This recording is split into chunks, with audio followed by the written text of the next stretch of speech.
నోవాహు గారు అంత పెద్ద ఓడ కట్టడానికి దాదాపు 1-2 సంవత్సరాలు టైం బట్టి ఉంటుంది. చాలా పెద్ద ఓడ కట్టాడు ఒక్కడే కష్టపడి ఫ్యామిలీతో. అందరూ అడుగుంటారు, ఏమయ్యా నోవాహు, ఏదో వర్షం వస్తుంది అంటున్నావు రాని, ఏదో నీళ్ళు వస్తాయంటున్నావు సరే రాని, నీళ్ళు వచ్చినప్పుడు వర్షం వచ్చినప్పుడు భూమి మునిగిపోతుంది అన్నప్పుడు నీ కుటుంబం కొరకు ఇంత చిన్న ఓడ అయితే సరిపోద్ది, కానీ ఇంత పెద్ద ఓడ ఎందుకు కట్టావు? వాళ్ళకు సువార్త చెప్పుండడా?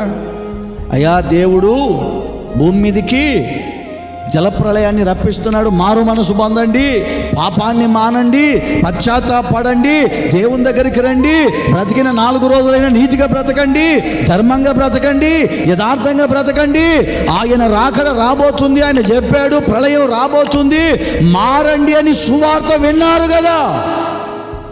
విని కూడా, మాట వినబడుతున్నప్పుడు విని కూడా వీళ్ళంట పడవ లోపలికి, ఓడ లోపలికి రాలేదు. కొంతమంది సువార్త విని కూడా రారు. ఎందుకు రారు అంటే వీళ్ళు ఏమనుకుంటారంటే ఆ మొదటిదే పట్టుకుంటారు. ఏది?